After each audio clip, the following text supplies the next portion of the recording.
Okay, I look great. Adam looks okay, I bet. Hey, Dirty. Welcome to Oh, Joe man, Braymeyer Presents. This is finally happening. This episode is finally happening. I'm so excited for this.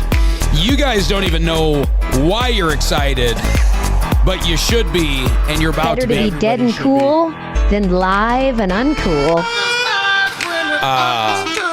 Here we are. Adam Means. You know who's dead and cool? Who? That pirate that buried all that treasure in Cincinnati that you are hunting right now. Oh, yeah. And I can't wait to find out with everybody else here at Joe Braymeyer Presents what the heck all that means. Welcome, everybody, and no pun intended, but speaking of means, I've got Adam Means in here, Muscatine guy. Yeah, thanks for having me, Joe. And now you're an Ohio guy. Yes. And we're going to learn why. Okay.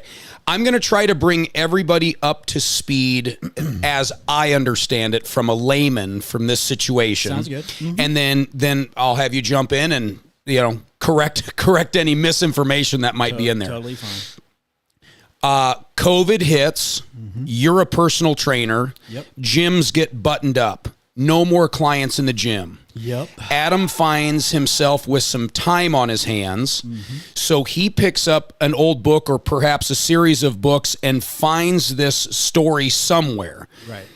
About along the Cincinnati River, there is belief to be a buried treasure. Right. Somewhere along the Cincinnati River. So then Adam decides to try to see if there's any there. Value there. Any value there. You find yourself out in Cincinnati. Mm-hmm. You find yourself with a metal detector, a camera going down into the ground. Yep. And then you start to find some anomalies, some things that just probably weren't put there by God. Didn't look right. Didn't look quite right. Yes. And that's where this story begins. 100%. Welcome back to Wilton, Adam. It's been a long time, Joe. Appreciate you. So, I want to get right into the meat and potatoes, but I also want to tell the story a little bit. Totally fine. So can you take me back to, hey, gym is now closed, clients can't come in, and how you ended up in Ohio, kind of, and walk me through that a little bit. So that was like one of those, I think, times in your life where you're like, wow, I have tons of excess time. And I literally in one day lost all my clientele. And that was a shock to me, right? It's like once in 100 years and then boom, you don't have any job anymore. And so I really just started reading a lot, but I came up with a little hypothesis and can I find things underground? And that's kind of where I'm at. And I found something. So. Wow. Yeah.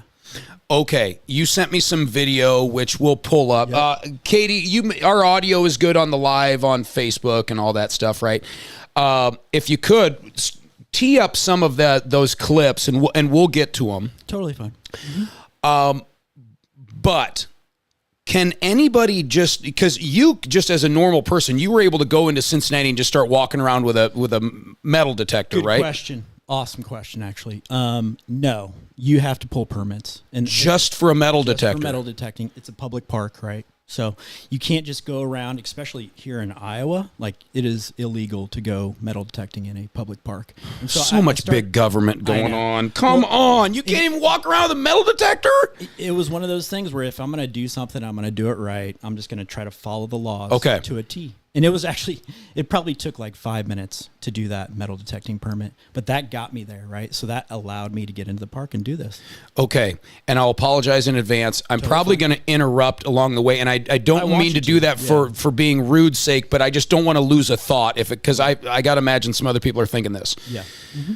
You tell me about the book. You found the book that mentioned this treasure. So how does Adam Means stumble across said book? It was a story off of a couple websites, right? And so those stories were specific about Eden Park. And if anybody wants to know like the history of Cincinnati's been around since like the 1700s. And so that's part of it too. So it's a very, very old area where a lot of people kind of came from. And so these stories kept pointing me to Eden Park. And so what I thought was, well, if I can use advanced technologies to go out to a park to find a specific spot, I can find something. And that's really what started this whole thing. I was like, okay, I'm going to use as much stuff that I can to enhance my eyesight, to enhance my hearing abilities. And I'm going to go out in this park and I'm going to try to see if I can find something. And that's what I did. But how do you, as an Iowan, a personal trainer, now get on the trajectory of how, yeah, like I was always interested, right? So Goonies, Raiders of the Lost Ark, like those movies, like I loved watching that stuff. So I kind of grew up watching that. And I was like, if I was going to find something, I'm going to try to take it to the highest level I can, but I'm going to try to layer this with tons of proof as well. And so that's what I did. So where this is going to end up going and where I'm kind of at right now to speed everybody up is we're in the process of creating a formal archaeological report that details all the findings of what I've done. And currently, whatever this stuff is still in the ground. 100%. Yep. It is still in the ground, and very few people, I suspect, at this point even know exactly where it's at. No clue. Okay. So we shared so the nice thing having a very, very conservative lawyer is he shared very, very little information with the city. So they have diagrams, but I'm talking like I'm probably within 6 to 12 inches of where I need to find if I need to find something. And so I know exactly where to go, but they don't have really a clue. Yeah, this is a weird deal, which we'll get into. Which we'll get into. Totally fine. Totally fine. When you personally make the decision, I'm gonna go out there and check it out. June 10th, 2022. Okay, thank you. Who do you first tell that you're gonna? Who do you first in conversation go? You know what I'm thinking of doing? I'm thinking of doing tell this. anybody. I think I talked to my good buddy Chris over here, but I didn't tell anybody. It was my own thing that I originated. You just thought, I'm going to go out there. I have some time. Joe, I'm a doer, man. Like I do stuff. I'm not going to sit here and talk about it all day. So you didn't know anybody out there. You just I'd lived in Columbus before when I was working for Musco Lighting. So I'd been out there before for like almost 8 years. So you were at least familiar with the land 100%. out there. And I went to college in Marietta, Ohio. So I actually had a little bit of background, right? I'd been to Ohio a couple times. So did you seek out this specific story, or this story of this treasure within Ohio fell on your lap and you went, wait a minute, I kind of know that area? This story stuck out in my mind because I'd already been to Cincinnati a bunch working for Musco. Okay. Yeah. So I was very familiar. I'm telling you, I was driving somewhere between like 40 and 60,000 miles a year in Ohio and West Virginia working for them. So I knew Cincinnati super well. Okay. Yeah. Boom. Big piece in the puzzle. Huge there. piece, right? All my jobs led up to me being able to do this. And now you live there. I live in Columbus. You moved there because of this? Primarily, I sold my house, moved, but I honestly, the winters suck here, dude. So They're better there? they are better there. It's crazy to Really? say. I know, right? Not too Just far away. straight like east? 500 miles, way better. I'm telling you, Joe. I'm telling you. Huh. The negative 20s will last for like 2 days. They're either doing more or less cloud seeding there. I don't know what. I don't know. Because just But it's from a better. map aspect, it doesn't make any sense to me. So yeah, climate was part of it, but also like this story brought me out there a little bit too. Yeah. All right. So now you're out there. No one really, at this point in time, nobody really knows you're out there from back home here. Adam's No. just out doing his thing. I moved. That's You're what I told moved. everybody. Okay. So you're out there, and all of a sudden, now, what led you, just the legend led you to the Eden Park, 100%, right? yep. Okay. So you just think, well, I'm going to go where I think it might be. And then all of a sudden, I was more specific than that. okay, So using GPS, I can get exactly where I need to go. So based on the story? Yep. So I used that to my advantage, and then I went down and metal detected next, and then I did the video. So all those three things happened within one day. Do you probably don't share the book and the literature you stumbled across, right? No, that story's out there. I won't discuss how I did it, though. So I have an NDA to protect all that stuff. Okay. So- but you used a methodology to discern what might be a hot spot to check and what Yes. might not be. Yes. So I did that first visually. So people are going to be very surprised with how much that they can actually see. And so I already was very, very, very narrowed in on a couple areas. I used my iPhone, metal detected, endoscope. Metal detector goes off. You run the scope down. You make a little hole. You run because you can't actually dig, but you can make a hole. I used a 12-inch dowel to create that hole. I dug down 6 inches. You can use a small shovel, but nothing bigger than 6 inches. Oh, so this wasn't that deep. No. And then all of a sudden you start to see some things on the camera. I saw things that looked man-made. That's what I saw. So I saw colors. I saw right angles. Those two things right there. And again, I've done over 200 like diggings of bores in for Musco. So we never hit cavities. Never. Oh, that's right. Because you're digging these big light poles as a job. Did that for 7.5 years. So you understand whatever you need to understand when it comes to that stuff. I'll keep coming back to this too. Like every job that I had led me to do this. Every single job. And that was a big one. Like I understood structural engineering. I actually lived out in California for 2.5 years, which has the highest level of structural engineering. Department of the State Architect for them, DSA. Do you feel, let's get a little spiritual here. Do you feel like as you now look back and go, all of these little circumstances that happened throughout my life 1,000%. all added up to, it was almost like a little breadcrumb trail. Yeah. So honestly, like I could eventually, and I want to talk to obviously my team on this, but I'm going to definitely do a book that details a lot of this stuff because there is so many things that I couldn't tell you, Joe, that just popped up, and then I'd follow that little path, right? It keeps getting me, and it's getting me right here. Yeah. Okay. So I'm getting charged up. I'm getting charged up. Okay. So now the metal detector goes beep, beep, beep. You dig the hole. You stick the scope down the hole. You find these things that you just know are something worth checking out. They look man-made. The space also gave way when I was punching that hole through. So that was weird to me, right? It would be like putting a drill through a piece of wood, right? But when I used that dowel, it just gave way, and I felt no resistance. So I knew, like, I had kind of proven right there that I can find things. And so from that point, the endoscope video was, again, like extremely important because you have this visual aspect, but it was just another confirmation of like kind of what I figured. What's that mean when it gives way? Does that mean somebody dug a hole, filled the hole, but through time certain things settled, other things didn't? Super good question. And so my whole thing was like I'd seen this like cavity already on GPS. And so all I really did was find the spot. When I hit it, it wasn't like anything I'd ever felt. Like it was very, very different as far as like I should still feel resistance and there should still be soil all the way down, but there wasn't. And remember, like this is one of like 3 cavities that I eventually found. When you see the video and you see some of the stuff on there, how hard is it not to let your little boy emotions take control and convince yourself you found the treasure? Oh, dude, I had, I mean, you're talking about like nights of no sleep. And so I know that when that was going on, it was all like a test of patience. So I really had to just like be patient on this whole thing. And yeah, did I kind of prove it to myself in those first like 2 days? It took me like 27 months to get like a third party, which we can talk about too. Yeah. Archaeologist who actually confirmed the same stuff. And so that was like, this whole thing has been little tests, tests of friendships, tests of family, tests of, okay, can I really do something? And yeah, I'm getting to the point where it's like, I pretty much proved it now. Okay.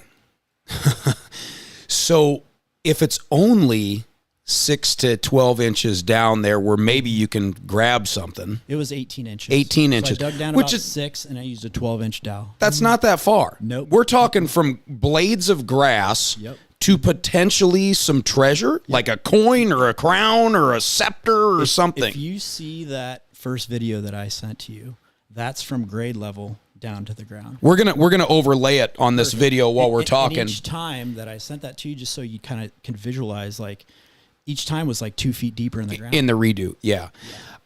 Okay, Katie, can you pull it up here? Pull up the one video. There was one, and we'll get to it here. Hopefully we can pull it up here. And Katie's gonna have to move the camera. Put it to there. That's fine. Whatever you got to do. And then we can kind of look up and see what we got going on here.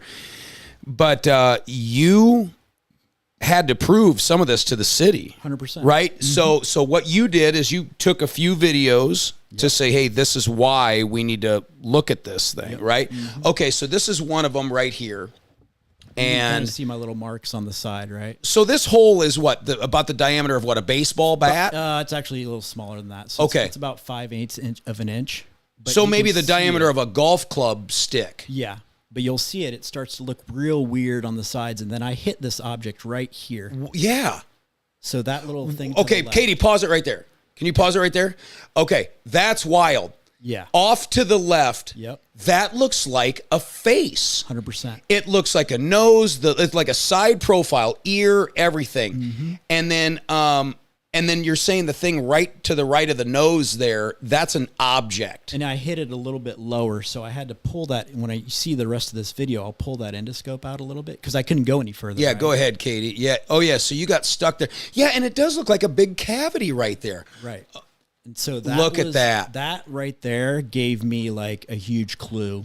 First of all, if it was just a little piece of dirt, like it wouldn't have stopped, right? I could have kept going. That thing's fairly rigid. Like if you've seen it, Wow. it's a little rigid to it. But like right there, I had to readjust, and then I got past that. So each video that I showed you goes a little bit deeper. And keep in mind, like this video is 12 minutes long. So I was able to take that video, pull out images, trace those images back in time. So what I'm understanding you saying, that thing that looks like a face, you were able to take that and use modern technology and perhaps compare that to some documented treasure? Right. And so it wasn't just it wasn't really that face. It was the deeper videos. And on those deeper videos, you can notice that cavity actually widens out. So that's another huge clue. So there's a lot of footage that you're not releasing No, that you have. I'm not doing that all yet. Like there's going to be like satellite imagery that I release, but also like actual physical documentation, that GPR report that I sent you, all that's going to get released. But there was things at the very beginning, and this is where this story really started. Like I saw things that were man-made that shouldn't be there. Now, as like using actual science, when you get new data, you should be changing what you originally believed. And so I get to that point too. So it actually changes what I thought when I started. Yeah. So if that's For the better? For the better, for sure. And a lot of this too is really I want to try to change history a little bit. So that'll be part of this. Okay. Naturally, and we'll get into the red tape with the city, because good God, I can only Don't even know. I can't even imagine. There's probably one person that knows, and he's sitting right over there. Yeah. Yeah. But let's stick with the video here. Yeah. You have seen some stuff. Have you seen some stuff where you're like, there's no way that's not treasure? Yes. 100%. Mm-hmm. Yes. And I've had that corroborated by somebody else that has a better experience level than myself. I'm considered myself still an amateur at all this, Joe. Whatever this ends up being, which I think I know where it's going to go, I'm still an amateur. Like, I didn't understand a lot of the processes that I had to go through on the back end of this stuff. I had to learn the legal stuff through people. I had to continue to like ask questions to figure out like little next steps. And I had a bunch of little hurdles, and we'll definitely talk about that too. How do you estimate a value of what's in the ground? So there's a couple huge questions with that, like culturally and historically, right? So if I was going to compare something, if you just have a gold bar, right? Great, it's got some value to it, but something that's culturally and historically valuable is way different. And made out of gold. Way different. Yeah. It could be a combination of gold too. Electrum's a very, very interesting object.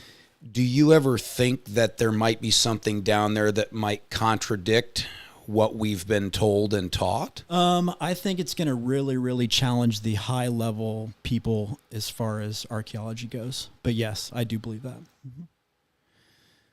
And how do you keep from going insane, brother? How do you go from knowing right where it's at? I know. How do you keep from going batty? The first 3 months were a lot, right? But after that, you kind of just like get into a routine. So I get into a routine. I work out, I go for walks, like just do my job. I do all these like little things that just become part of it. And then you try to hope for these big next steps. And so each time 9 out of the 10 things I've done have been confirmed. I had one thing, which was one of the most important, that got messed up. Yeah.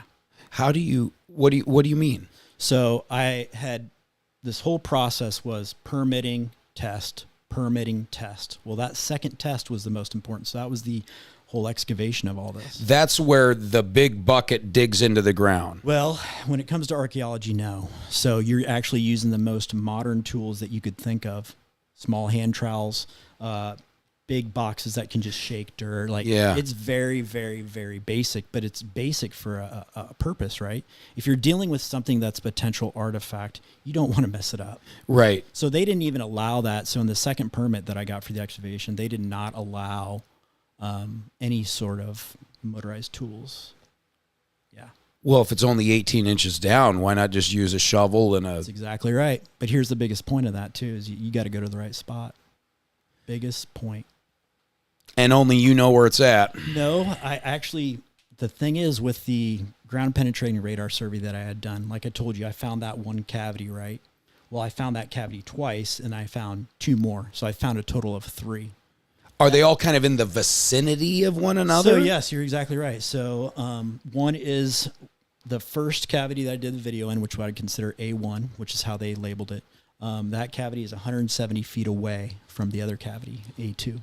And that cavity is like 5.5 feet by 2.9 feet. So I found a 5.5 foot cavity in a random park in Ohio. Think about that. So if I'm a 16th century pirate, I am probably going to scatter out the treasure a little bit, put a chunk here and a chunk there and a chunk there. It's probably not like in an Indiana Jones movie where there's this tomb of great treasure. You got to duck and roll, none of that. Yeah. Oh my gosh. And here's the thing with that too. That's not the only story about people hiding stuff in that park. So think about that too. Now, do I think any of my stuff is related to that? No. But I do think other people have put stuff out there. Let's get to the obvious questions. You asked some pretty obvious questions. Well, if I'm the city of Cincinnati, and I've got some kook out there telling me that there's buried treasure, right? And I say that lovingly. No, it's cool. I don't take it personally. People have been calling me crazy for months. But showing me some real documentation and something that there's something there. I used a third party. What is stopping them from just saying, you know what? How big is this park? Let's dig the whole shooting mess up and let's just find it. You would be super surprised about the responses from public officials.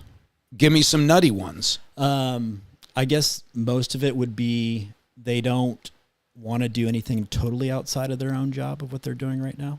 Even if I showed them everything that I have, it would still probably be, and at certain levels, they don't want to deal with it, man. I'm just one random guy coming to them with all this info. But at the same time, Joe, what I told you is we didn't share with them a whole lot. And I did that on purpose, right? I showed the first park and rec director I worked with who told me to hire a lawyer. After that, the second guy, very, very little information he's seen. So that 19-page report that I sent you, he only saw 1 paragraph of it, but that was getting me to the next permit for the excavation. So they can't really say that they know everything because they know very little. But I did get, and again, this is a big part of this, I got 50% from them. So anything I do find out there or approved to find is 50% mine. Okay, well, let's just jump to that then. Do it. Let's just jump to that. The city has acknowledged there might be something there 100% through the legal conversations that you're having. I have that in writing. So the city of Cincinnati has said, okay, if and when any of this stuff gets dug up, it's 1 gold coin for Adam, 1 gold coin for the city. Yep. Figuratively, because we know it ain't going to work like that. No. But well, that's at least a good deal. Oh, that was it took almost 8 months to do that, to get something in writing. They started out with 90% them, 10% me. Think about that. I do 95% of the work and they get 90, I get 10. That's how they started We got them to 50-50 in writing, which is, again, that's, if you're going to do any of this on a legal side, you better get it in writing, dude. You got to. So that's my legal precedent right there, which is, again, something I learned, but also something super important. Have you played with your attorneys the what if game or the when this happens game? So let's go to the day the city goes, all right, let's dig, baby. And you guys are shimmying the box. And then all of a sudden, some chalice appears that is plated with rubies and diamonds. Right. And then they set that down, and everybody goes, oh boy. Yeah. Okay. Yeah. What is the scenario then? Because then I got to imagine there's a panicked phone call made to somebody. Goes right to the Parks and Rec. Oh, I got to believe it's going to go way out of Cincinnati. Oh, yeah. I got to believe that phone call's going to be like, hey, we've got something here. Yeah. So what happens then? So the whole plan was, if something was found, you have to contact the Parks and Rec director first. But the Parks and Rec director? Yeah. Like, to me, hold on. It's a lot. We're talking about a treasure that is potentially, 500 years old? Couple hundred. Maybe. Okay, couple hundred years old. That's let's call it 250 years old. Uh-huh.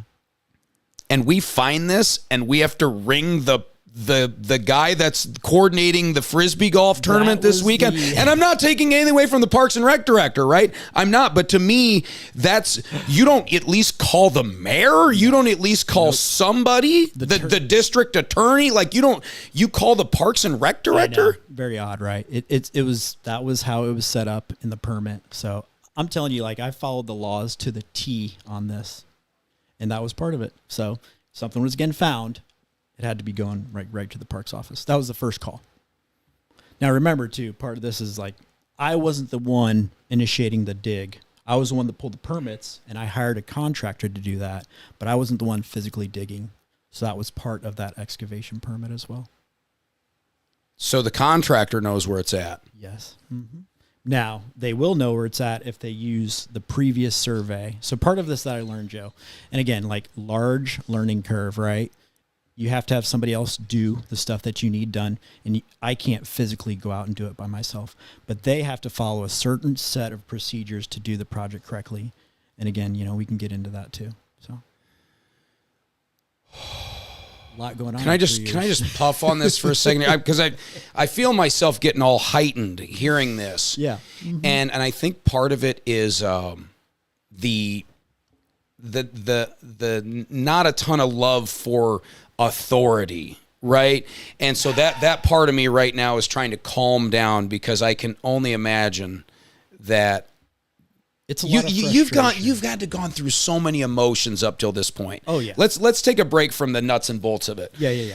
The emotional toll that this has got to been roller coaster, right? So super excited, working for a while, super excited, keeps doing that. And so I kind of got used to it. I'd have wins, like getting the permits approved is a very, very big thing, right? You still have to have enough information to get to that permit. But that time frame, Joe, it could be 6 months, it could be a year. So you're just sitting there waiting, but you still have to, like, it's taking these little tiny baby steps forward and then getting these wins. And so that would propel me to the next thing. Paranoia comes to mind. People say that as far as I feel like I would be paranoid if I found it. I would be. I think I would take such a hot shot of paranoia. I don't know how I would calm down. So again, like, the time frame kind of like does that to you. You just eventually, like, I just chill out about it. I can't sit there and dwell on it. Try to still work on myself. Again, me and Chris have even started working on little other side projects, but at the same time, this has literally been my focus for like 3 years and a month now. There's probably been some heartbreak in this too.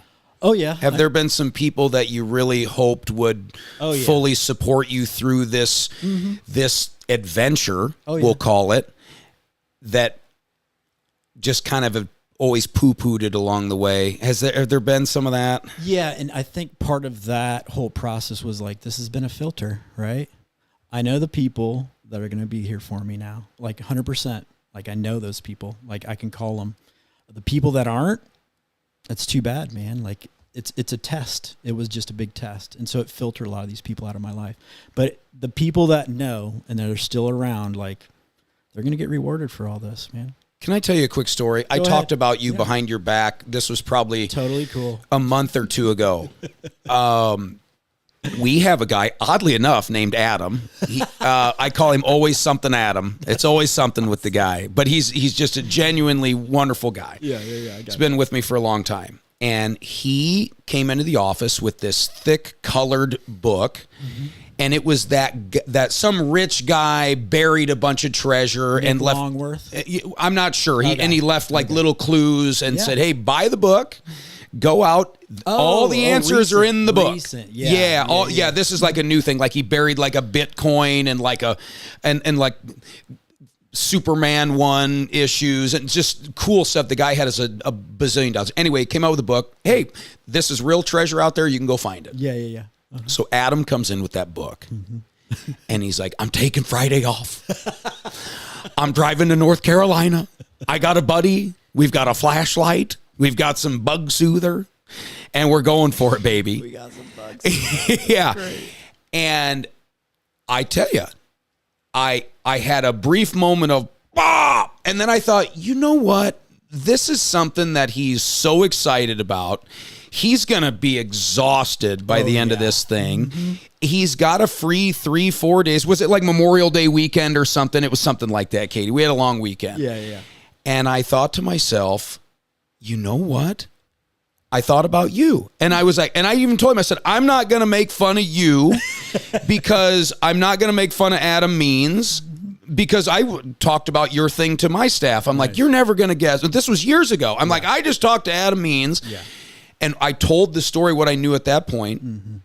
And genuinely, it was like, well, I hope he freaking finds it. That'd be amazing. But sadly, you have more sayers of nay, of course, than you do sayers of I. Of course. If people can't, what I've learned too is like if you just can't see it and it's in your hand, like they have a tough time with it, right?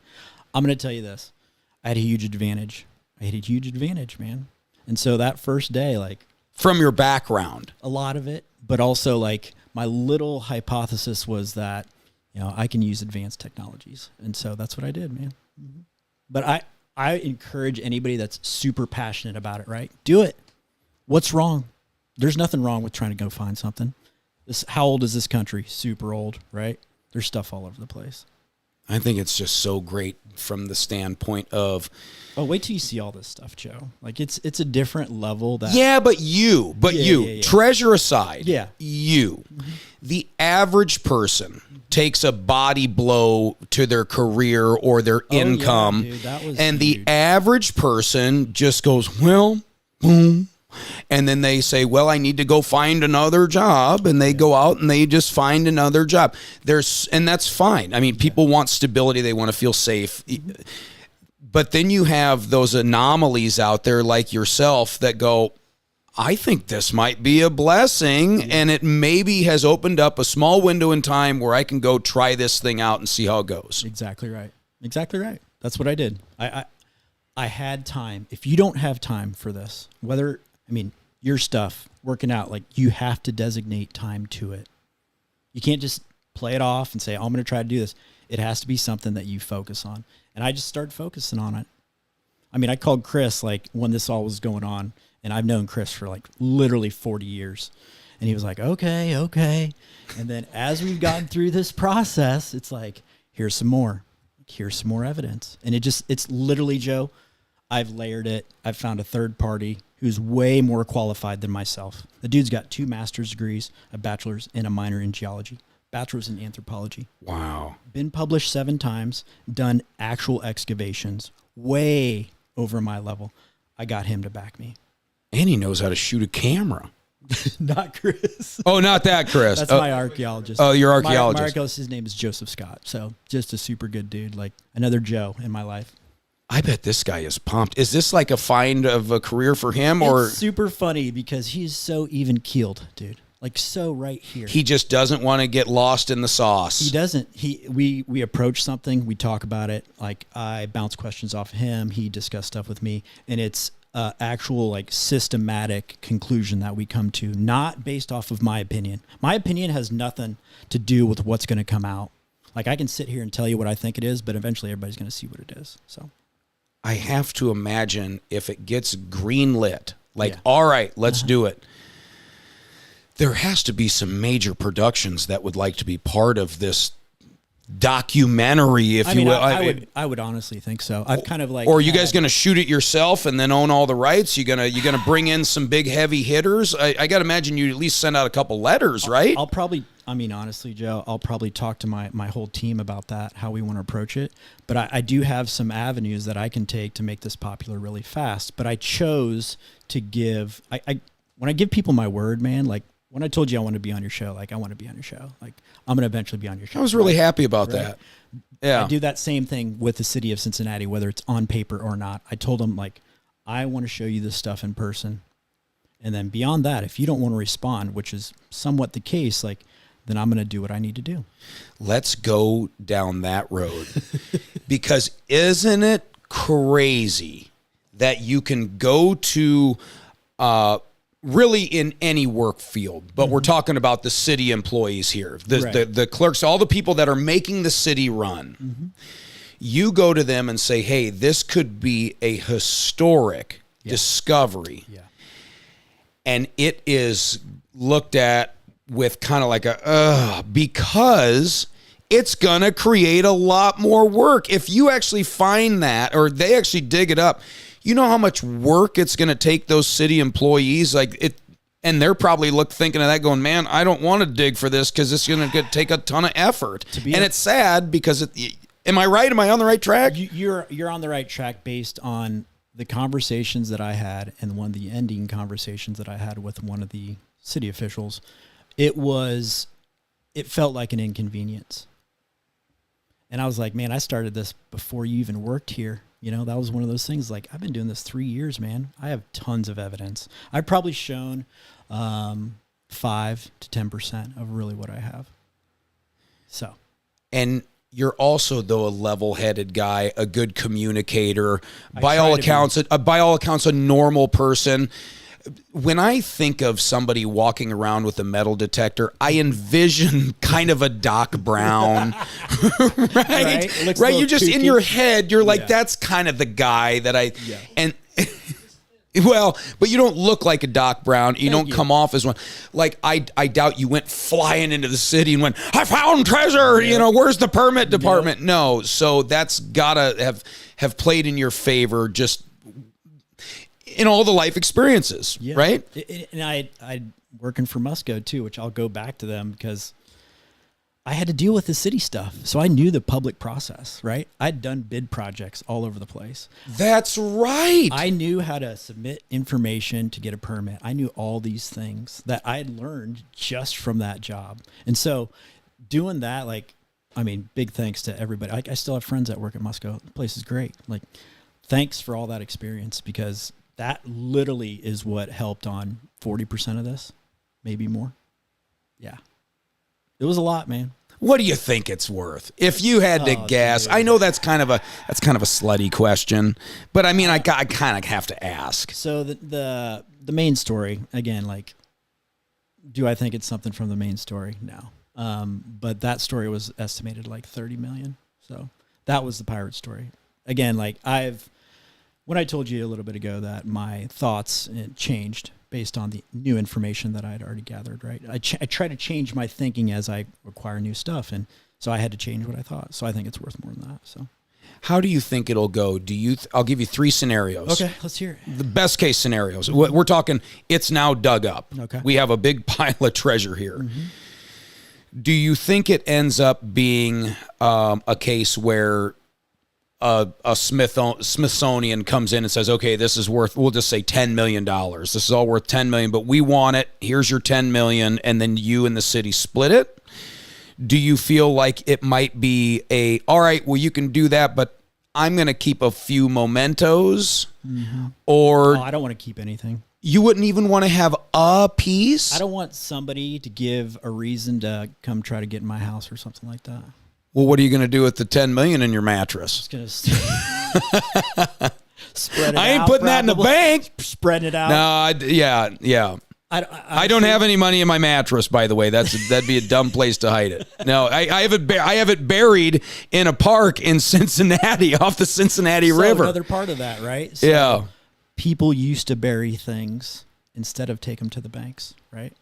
Of course they did. We see that all the time in just local It gave news. me another reason, like, again, multiple stories that like talk about Eden Park. And I was like, all right, let's give this a go. Man, I would want to wear that crown out for martinis at least one night. Going back to what you were saying, though, too, where do I think this will end up going? It'll end up going to the highest level. So, In the federal government. Yes. Yes, there's no doubt. Mm-hmm. It's not something that's a couple hundred. I'll just tell you that. Man.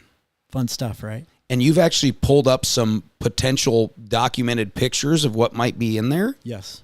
Oh, that's got to make your heart flutter. It was just another confirmation, right? It was just, this is all, it's got to be evidence, and you got to just keep layering the evidence. So if somebody thinks that they can find, like, you can take a story and you just go out, like, it's not going to work like that, dude. You really have to I use two big things, GPS, and I use ground penetrating radar. Found a cavity twice. All right, bring us to the here and now. So as of right now today, where do we sit? Right now, we're at 50% with the formal archaeological report. Meaning, if we find it, we're going to split it 50-50? No, all that is a documentation of all the evidence, and that stuff is going to get presented to the layers of the city, but it's also going to get turned over to the SHPO, which is the State Historic Preservation Office. When? I would like to, like, we're looking at we're like 20 hours into this. So we're like at the end of July, maybe probably August pushing right now. I'm telling you, like, as you get these tests done, but people don't understand, like, ground penetrating radar is very, very, very micro. So it's very specific to a certain area. And so being able to have that, there's so much layers of evidence just in that report. Like, I can send it to you, Joe, and you can read it 19 times, but unless you're somebody that can actually analyze that, it's going to be hard for you to understand. And so we keep going through this, and as we go through this report just expands, and that's where we're at. And so I'm okay with that. The time frame for me, this was a big thing for me coming on this show, man, because it had been a long time coming to be able to kind of like tell my story, but I'm not going to worry about the time of it, right? I can still go city council presentation anytime I want to. I'm a resident of Ohio, so anytime I want to do that, I can schedule and do that. Will I do that? I don't know. It's an option, right? I'm going to give myself the best opportunity to tell the story, and that's what's going to happen. Does the city kind of know a big presentation is coming? No. Here's what I stopped doing. I stopped telling anybody what's going to happen. Why? I don't know when that time frame will go on. I tried to estimate things a lot, dude. I mean, I was hoping for that excavation for almost a year. How is the presentation going to go down? So it'll be public presentation between myself and my archaeologist, and we'll discuss the things that But will you just walk into a normal city council meeting, or will you call a meeting with the city? So the first step will be you just have to schedule it. So we schedule it. Those are like twice a month on Wednesdays typically. And so I'll just get on to talk usually you can have somewhere between like 5 and 10 minutes. I've looked up most of this stuff too. Yeah. So I try to be honestly as factual as I can with all of this. But again, the time frames of what will happen beyond that, I don't know. But I have an option. Like I was telling you, like the guy who did my story the first time did a great job. Like he told my story and I gave him like five little videos. And so I'm going to give him that opportunity to tell the second part. Good for him. Yeah. And good for you. Super You good should. guy. All I did, honestly, and it was just a quick, simple email. He got a hold of me. We met in the park. Like he did it so fast. This was that news thing? Yeah, the WCPO. That's Larry Seward. And you sent me the clip of the news. Super quick, right? Cast, and it was super quick, but here's how naive I am. I'm thinking, oh gosh, that was on the local news. If that was on KWQC here in the Quad Cities about some treasure being in the city, my dumb brain just thought, oh my gosh, I bet the city's phone is ringing off the hook. There's papers flying everywhere. Like, what are we going to do here? And now I'm kind of thinking that story just came and went. And everyone's like, man, okay, yeah, maybe not. It was a little catalyst. Oh my gosh, yeah. See, I would have thought that has the city all up in shape. So when you sit here and say, no, the city really doesn't know a whole lot about this, it's like, wow. Because I They did follow see- some of your stuff. They did see that though, and they did contact me 3 days later. Oh, So that's what got me to that meeting. If I didn't do that little interview, like I don't get to have that meeting. you worked the press. I tried. Yeah. And I really didn't know what I was doing. I was just being like super honest. I was like, hey, I think I found something, blah, blah, blah, you know, talking to this reporter. And we were out there for like 45 minutes and it was July and it was so hot. But at the same time, like he made a 2.5 minute video, like great for me. So when you call this meeting, Yeah. will this be a Zoom thing, or it'll be like walking into the glass room around the conference table? It's going to be, they have, you know, it's like you walk in and you have a presentation podium and then you have everybody sitting there, city council members. Oh, like some of those videos you see online where if 100%, soon has a yep. quarrel with the city, they can reserve some time. Hamilton County. So like that's the county. So it's going to be, as soon as that hits, Joe, like, and if I go that route, it'll be public, but I will do my best to kind of build it a certain way with my team, and we'll just make sure that it kind of kicks off that way the right way. But you're only going to have, what, maybe 5 minutes at most? I get 5, and I think my archaeologist, he'll get 5. So you'll do the first half, he'll do the second half. Mm-hmm. But 10 minutes is not very long at all. No. To tell a story, to tell a compelling enough story front to back for the city to say, oh, instead of saying next, they go, hold on here, we need to have some discussion about this. And that's where the formal report will come into play, right? That'll be the big piece of it all. And they'll get that, and then they can review all that later. Exactly right. Yeah. And so I'm not going to tell anybody what to think. I'm going to tell you to look at the data, and then you can form your own conclusion. So the archaeologist when I started working with him, I had to display, I had to show him everything, my process, where we're at, what's going on, all these little pieces. That guy came to this formal archaeological report. He's like, we need to do this now based off his experience, not based off of what I didn't know anything about that, honestly. Like that wasn't even in my wheelhouse, but doing it like this to document, it's great, man. And I've saved so much data as far as what I have evidence wise. Can I ask you kind of a personal question? Go ahead. Have you ever sat back and kind of feared a worst case scenario, like it might be just a bunch of Civil War relics or something like I mean, that would still be cool, right? It would still be cool. I'm yes. just going to tell you that the evidence doesn't point to that. Okay. Okay. And I always go worst case scenarios with that guy sitting on the couch. So we do that. We were actually doing that on the way here. And we're like, well, there's no more really worst case scenarios where we're at, right? I got my 50% in writing, which still will have a legal precedent. I still have a ton of evidence. I've built my own podcast, Lost Treasures podcast, by the way. So all those things are all positive. So really, I'm at my worst case scenario right now. That's so great. It's cool. It's going to be like, I hope, a little underdog story. I've always been the underdog, man. Shortest guy on the basketball court, right? Guy didn't have a lot to make it, made it. So all these like little steps. So now, so now we just wait. We wait till your team is ready to present the information. I think that's kind of where it'll go. I hope, this gets a little bit of traction, which I think it will. I hope people actually recognize that, dude, I've been doing this for like 3 years. The only reason I even kept going is because I had evidence to keep going. I am enough of a scientist that if I don't have enough evidence to proceed to that next step, I'll stop, dude. I'll stop all day. I'll go to something else. This is such a big story. Did I miss anything of note? Did we skip past anything that... A lot of waiting time. So there's been I've probably done 200 hours of field work in that park. I've probably done 1,000 extra hours of actual research and study. So that's what I like to do, man. Like I was sitting there and I had the time.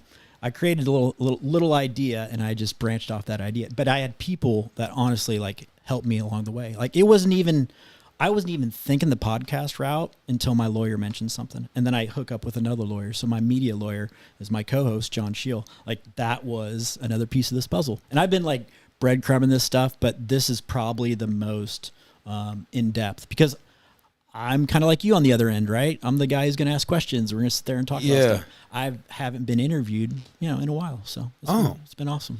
Another one that just came to mind. Yeah. Do you go to the area from time to time? Oh yeah, we still so just to give you another little piece of data. So September, I found that large cavity that I was looking for. I haven't posted anything about any of this. I had not only found it, but I had a third-party witness, my archaeologist, watch me do it, right? So he saw that. Then he found a geomagnetic anomaly out there, which is like, all I can say, Joe, is that if you have a compass, that compass should always be facing north, right? Yeah. The compass skewed as we got closer to the ground. That shouldn't happen. So that was a big thing right there. What does that indicate? So two things: ferrous materials or magnet stone that's been magnetized. Are we talking like some alien shit? No, it's not that route, but it's super old. So, okay. Well, I'm going to talk a little conspiracy with you while I got you then. There we go. Because I think it ties in. Okay. I have been seeing so many things and also seeing it in books, older books that we happen to have at home. Of like these old buildings that all have copper roofs, and you talk about the ether and electromagnetism and how there's literally energy in the air and in the ground, and there were technologies from way back in the day that are lost or concealed technologies that prove people knew how to harness power in a free manner. Does this tie in at all? I think that knowledge is gained and lost over a long span of time, right? There are things that, I mean, the Giza pyramid, for example, like the amount of sacred geometry and numerology that's into that is a very high level. Now, I'm not an Egyptologist. I'm not trying to get into all that. I just think it's very odd that that structure is just unbelievable, right? So here's another part of when I found that cavity, to go back to it. I hit something that felt like stone, and it reverberated underneath our feet. We both witnessed that. Like a vibration? Like you felt it? Yes. So I used somewhere between a 48-inch and a 52-inch T-handled probe, which is literally exactly what it sounds like. 2 handles, big metal piece, right? That thing dropped straight through the ground and hit something extremely solid, and it wasn't dirt. Oh my gosh, that would make my heart leap. I'm telling you. My archaeologist was like literally 5 feet away, and he was like, dude, what was that? And there was actually 3 of us out there, and we all felt it. And we're talking like not 5 square feet, Joe. We're talking like 20 to 30 square feet underneath my feet. So I had 2 physical observations, right? Lack of space. When something's dropping, it drops straight through the ground. The only part of it is about 2 inches above the ground. And then the ground's just strong enough to not cave in. See, ask yourself that question. And why did it sound so solid? If it's only that deep under the ground, and then the probe went down. The probe went down, and then it fell. Yes. So that tells me there is object, space, thin layer of dirt, people standing on top. You're exactly right. Why didn't you guys just fall through the dirt? So there may be some exceptional force that is keeping it up? The amount of dirt that we had to get through was probably about 9 inches, right? And that was based off of the report that I had done. So I was in the exact spot where the report said there was a cavity, yet the people that I'd hired to do that could not find that spot. So this was post-excavation. I hired again, far more experienced archaeologist than myself to help me go back through this stuff. But then we went out into the field again. Like this was like, I probably made between June of 2024 and September of 2024, at least 8 to 10 more trips out to the site. So I kept doing tests out there, but this was the most relevant when this happened. So you have to ask yourself like these questions, like, why was there no space? Why was there no space, right? Did I find the actual cavity that was on the GPR report? No, I'm 100%. I did. It's just me and you here. What do you think it is? I'm not going to get into a ton of that stuff. Honestly. Yeah, I knew you would. And not. But you've reflected on what it could be. Oh, I'm way down. Like I had come to my own conclusion a while ago. So when I had probably been like July of 2022. So after I did the video, did some research, did my interview, blah, blah, blah, I jumped back into it, right? So I jumped back into everything. Keep repeating the same process, Joe. It's all like if I showed you how to do it, you could do it. Scientific method. It's all enhancing what you are not good at. Our eyesight isn't great, dude. It's not good. Can you see in the dark? Nope. Can a satellite? Yep. So all these little things I took to kind of develop this, but I just keep jumping back into it, right? I had the time, right? Yeah. After this, so like go back to the interview. After the interview, big, I was like, oh, excited, pumped up, low, right? You go back to this low. Nothing's really happening. You hire a lawyer. It's more meetings than anything, dude. Well, yeah, and then that first meeting with the lawyer has got to be kind of clunky, too. I had to show him everything, dude. I had to show him everything. He was on board. So that tells you another thing. Like, I showed him everything. Okay.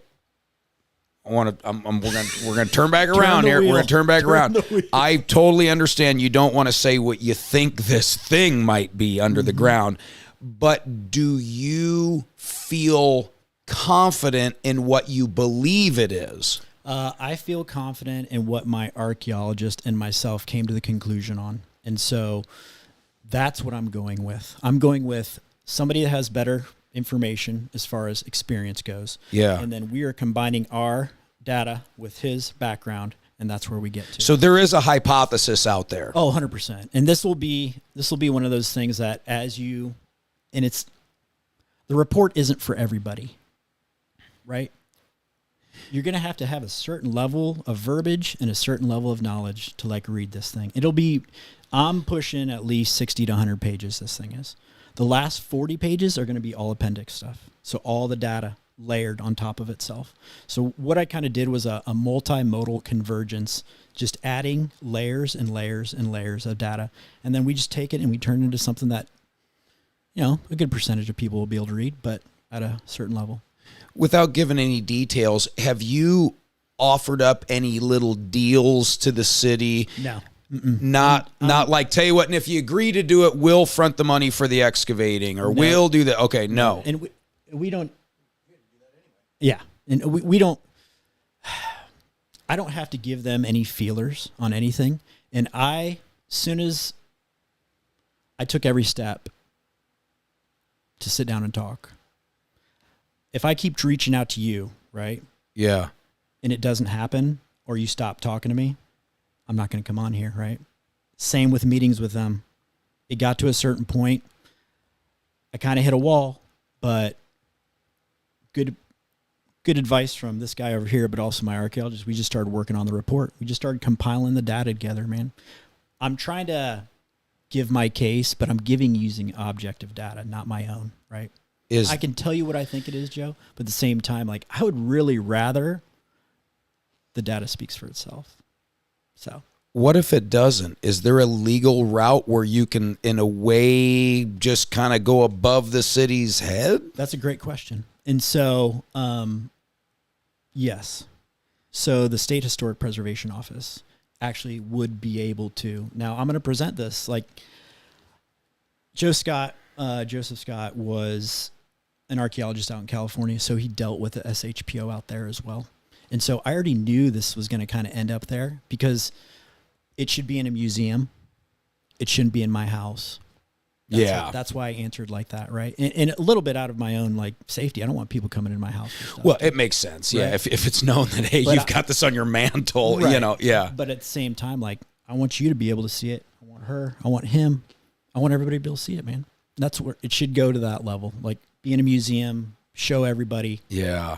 And if it would have been like more of a selfish side of me, yeah. But I'm telling you, this 3-year process changes you, dude. And I'm for the better.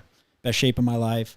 Enjoy my job that I have. Yeah. Able to do all these like little things. I don't have any attachments. Like, it's a very, like, I'm in a very liberated state in my life. Honestly, man, when I knew you were coming in, I wasn't sure if you were going to look like super disheveled, because I feel like I would be disheveled. Oh, I got out of the car yesterday and he was like, dude. I was like, but you're looking good. You're looking like you're taking care of yourself and everything else. Hey, exercise science degree, right? So I better like learn how to take my and fitness industry stuff for a long time too. So yeah, I want to tell you something too.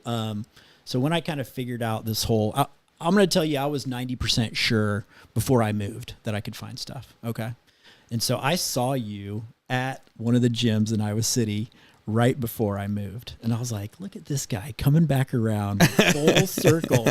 And so I don't know what I said to you that day, but I think I was like, I think I figured something out or something. But I was super pumped to be able to come and do this. So I appreciate it. I remember that day. That was great. I was already onto something. Like I had already kind of figured out the route. All the other things that happened were like the path. You were disheveled that day. Oh, that day because I could feel the energy coming off you. Like, whoa, this dude is pumped on something. I had kind of figured out that I couldn't sleep. Like I was like, oh my, and I'd look for stuff around here too. So don't think I didn't try my hypothesis out before I moved, because I totally did. Yeah. Oh, okay. What do we got to follow? What are we following here? Lost Treasures? Lost Come on, Treasures. Do some plugging My here. bad. See, that's when we got to plug away. Super good at that. Lost Treasures is our TikTok, Facebook, and then we do have Instagram and what else? I don't know, Chris.